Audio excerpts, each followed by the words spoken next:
Penelope and Her Guest.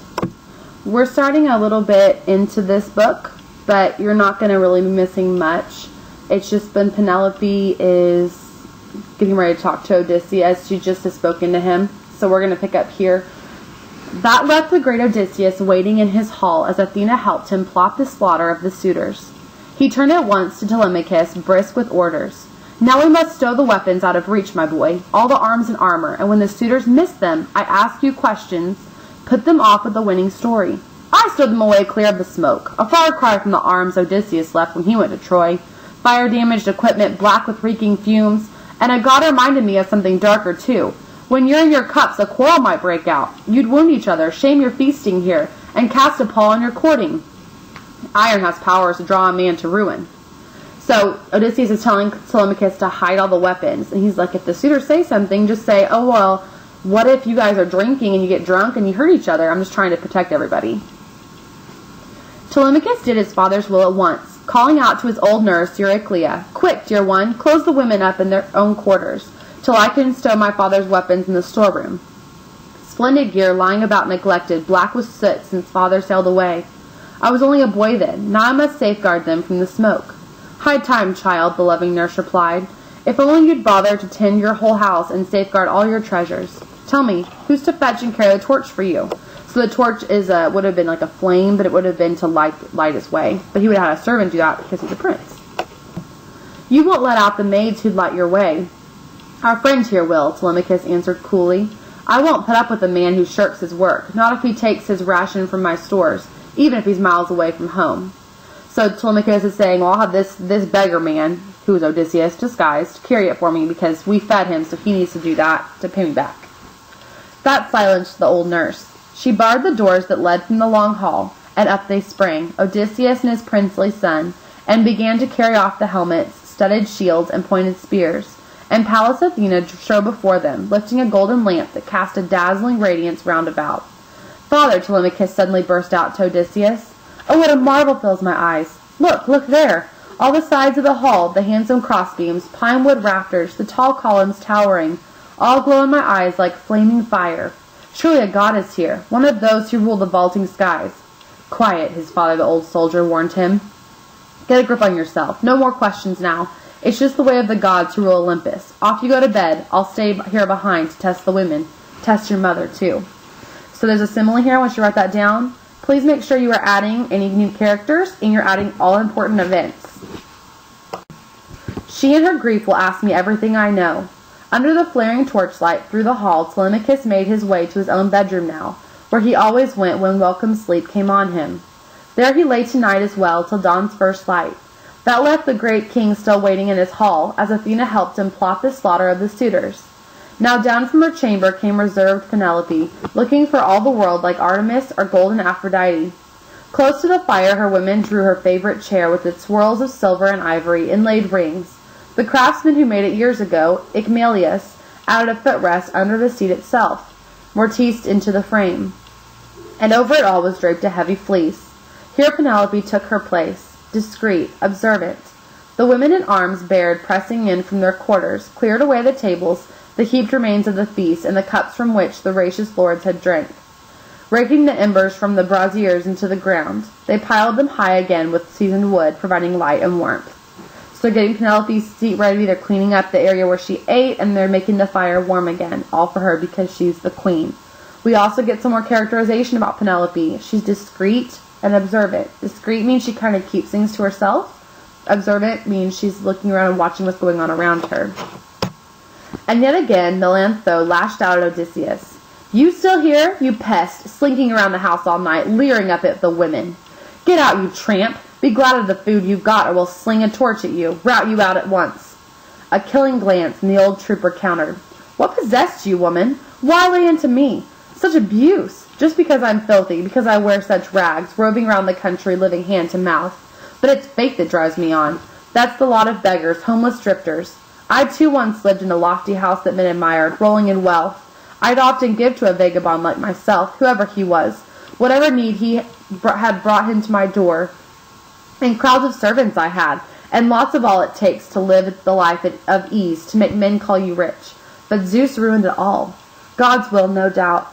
So beware, woman, or one day you may lose it all your glitter that puts your workmates in the shade, or your mistress may just fly in a rage and dress you down, or Odysseus may return. There's still room for hope. Or if he's dead as you think and never coming home, well, there's his son Telemachus, like father, like son, thanks to god Apollo. So this servant is one of the higher-up servants, and they had different rankings, and so she would have been higher up, and she's telling Odysseus to get out because he's gross and filthy. And he's like, watch it. I was once rich, and you could be like me someday, so you need to be careful. No woman's wildness here in the house escapes the prince's eye. He's come of age at last. So he warned, and alert Penelope heard him, wheeled on the maid, and tongue-lashed her smartly. Make no mistake, you brazen, shameless bitch. None of your ugly work escapes me either. You will pay for it with your life, you will. How well you knew, you heard it from my own lips, that I meant to probe this stranger in our house and ask him about my husband. My heart breaks for him. So Penelope's mad, because she's like, you're being rude to our guest. Because Penelope's a kind woman, and she's gentle, and she's wanting to know if he knows anything about Odysseus, because she doesn't know he's Odysseus. So, also what coming of age means is that Telemachus is now an adult. And that's what Odysseus was saying, is he's now in charge. He's an adult. She turned to her housekeeper, Eurynome, and said, now bring us a chair and spread it soft with fleece so our guest can sit and tell me his whole story, and hear me out as well. I'd like to ask him questions, point by point. Eurynome bustled off to fetch a polished chair and set it down and spread it soft with fleece. Here Odysseus sat, the man of many trials, as cautious Penelope began the conversation. Stranger, let me start our questioning myself. Who are you? Where are you from? Your city? Your parents? My good woman, Odysseus, master of craft, replied, no man on the face of this earth could find fault with you. Your fame, believe me, has reached the vaulting skies. You have 2 epithets here. I want you to add both of those to your figurative language notes. Fame like a flawless king's, who dreads the gods, who governs a kingdom vast, proud, and strong, who upholds justice true, and the black earth bears wheat and barley, trees bow down with fruit, and the sheep drop lambs, and never fail, and the sea teems with fish, thanks to his decent, upright rule, and under his sovereign sway the people flourish. So then, here in your house, ask me anything else, but don't, please, search out my birth, my land, or you'll fill my heart to overflowing even more as I bring back the past. I am a man who's had his share of sorrows. It's wrong for me, in someone else's house, to sit here moaning and groaning, sobbing so. It makes things worse, this grieving on and on. One of your maids, or you yourself, might scold me. Think it's just the wine that has doused my wits, and made me drown in tears. No, no, stranger, wise Penelope demurred.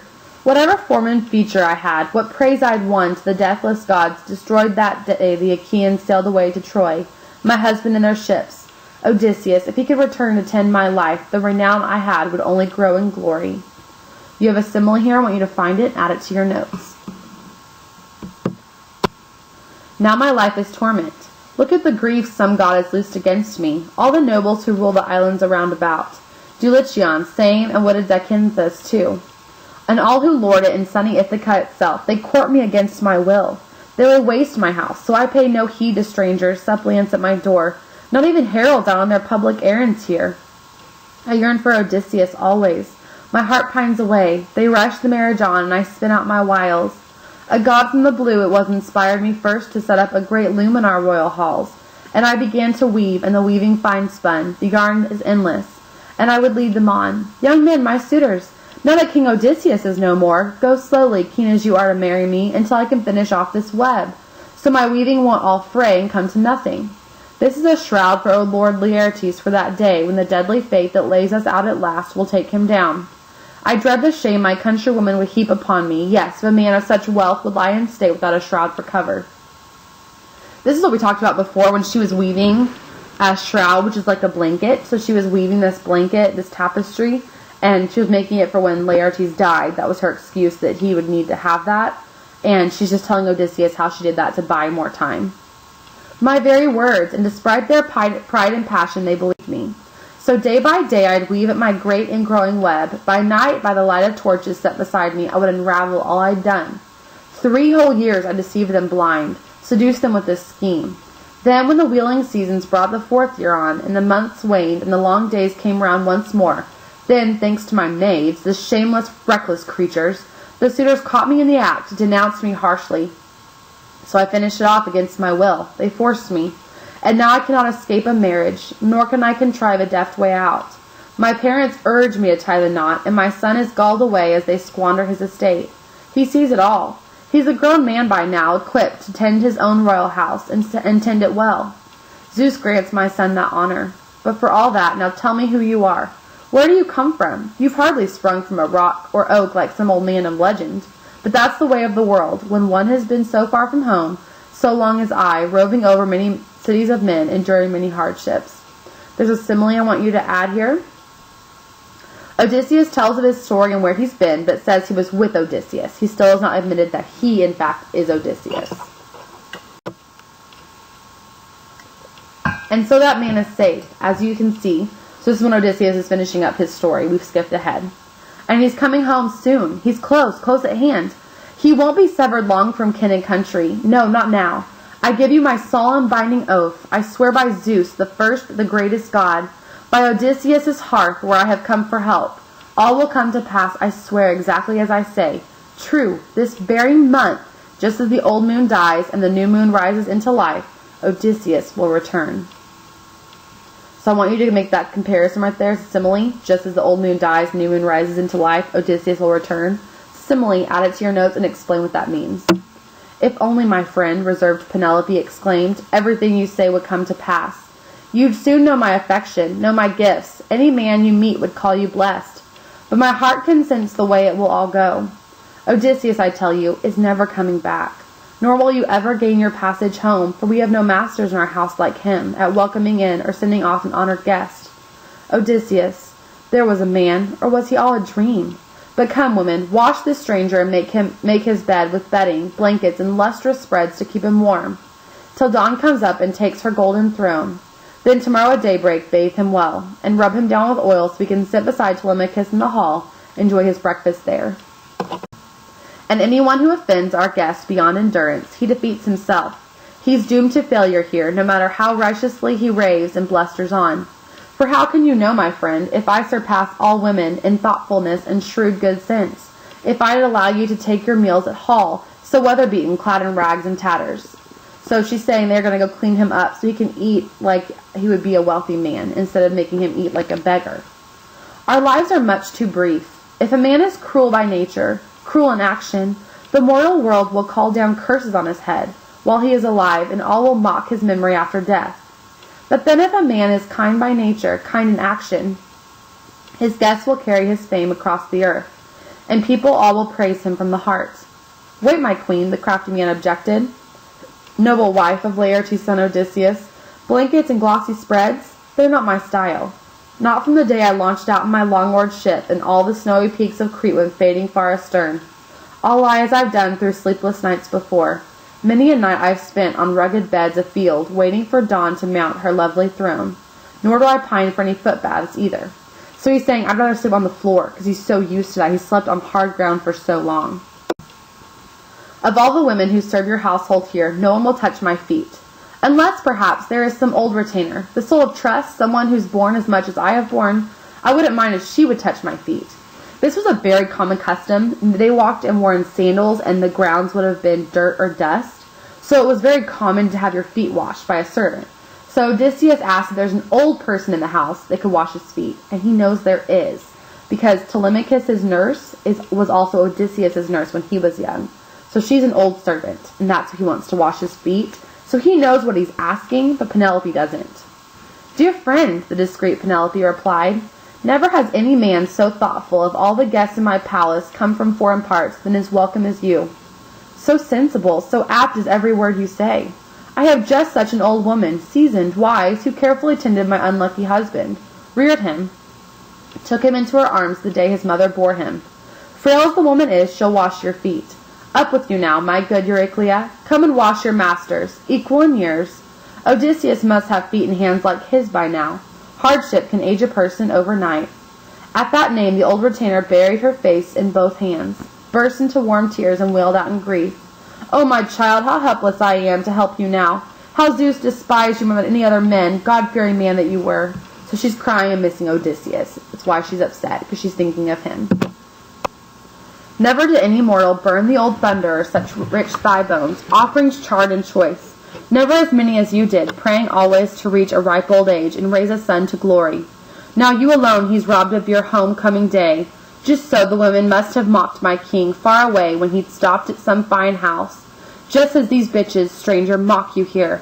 And because you shrink from their taunts, their wicked barbs, you will not let them wash you. The work is mine.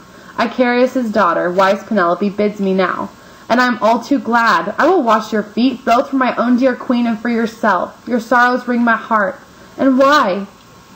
Listen to me closely, mark my words. Many a way-worn guest has landed here, but never, I swear, has one so struck my eyes. Your build, your voice, your feet. You're like Odysseus to the life. Old woman, wily Odysseus countered. That's what they all say who have seen us both. We bear a striking resemblance to each other, as you have had the wit to say yourself. So Euryclea is touched by him. She's like, I'm happy to help you because you remind me of Odysseus. And Odysseus is like, oh yeah, I get that all the time. The old woman took up a burnished basin she used for washing feet and poured in bowls of fresh cold water before she stirred in hot. Odysseus, sitting full in the firelight, suddenly swerved round in the dark, gripped by a quick misgiving. Soon as she touched him, she might spot the scar. The truth would all come out. Bending closer, she started to bathe her master. Then, in a flash, she knew the scar, that old wound, made years ago by a boar's white tusk when Odysseus went to Parnassus out to see Autolycus and his sons. So Euryclea tells this long story about how Odysseus got his scar, because she recognizes it. Remember, she knew him when he was very, very young, and so she knows everything about him. So in the story she tells, she explains how he was a great warrior because he killed this boar who gouged him. That scar, as the old nurse cradled his leg and her hands passed down, she felt it, knew it. Suddenly let his foot fall. Down it dropped in the basin. The bronze clanged, tipping over, spilling water across the floor. Joy and torment gripped her eyes at once. Tears rushed to her eyes, voice choked in her throat. She reached for Odysseus' chin and whispered quickly, Yes, yes, you are Odysseus. Oh, dear boy, I couldn't know you before. Not till I touched the body of my king. She glanced at Penelope, keen to signal her. But here was not her own dear husband, here and now. She could not catch the glance. She took no heed. Athena turned her attention elsewhere. So Euryclea is trying to get Penelope's attention, but Penelope's not paying attention because Athena kind of used her magic to make Penelope look somewhere else. Then Odysseus, his right hand shot out, clutching the nurse's throat. With his left he hugged her to himself and muttered, Nurse, you want to kill me? You suckled me yourself at your own breast, and now I am home at last, after bearing 20 years of brutal hardship, home on native ground. But now you know. Now that a god has flashed it in your mind, quiet, not a word to anyone in the house. Or else I warn you, and I mean business too, if a god beats down these brazen suitors at my hands, I will not spare you, my old nurse that you are, when I kill the other women in my house. So he's telling Euryclea, please don't make it to where I have to kill you too. Do what I'm asking you to do and be quiet. When he says that she suckled him at her breast, a nurse back then actually would have been a poor woman who either had lost a baby or had a baby. And the wealthy women would hire them to literally breastfeed their babies. Wealthy women did not breastfeed their own babies. That was very common. So if you had a nurse, that's what they called them, nurse, they were nursing the babies. They were extremely close with whoever they took care of because they literally fed them. And so Euryclea wouldn't have nursed Telemachus because she would have been too old, but she would have stayed in a family. So that's why she's so close to Odysseus. Odysseus is not trying to hurt her or kill her. He's just trying to tell her how serious he is. You cannot blow my cover here. Before she retires, Penelope describes to Odysseus a dream that she has had in which an eagle swoops down upon her 20 pet geese and kills them all. It then perches on her roof, and in a human voice says that he is her husband who has just put her lovers to death. Penelope declares that she has no idea what this dream means. Rising to the challenge, Odysseus explains it to her. But Penelope decides that she is going to choose a new husband nevertheless. She will marry the first man who can shoot an arrow through the holes of 12 axes set in a line. An axe would have had a hole in the top corner, and they had them all lined up. And they said, whoever can shoot an arrow so straight it goes through 12 axes, I'll marry that person.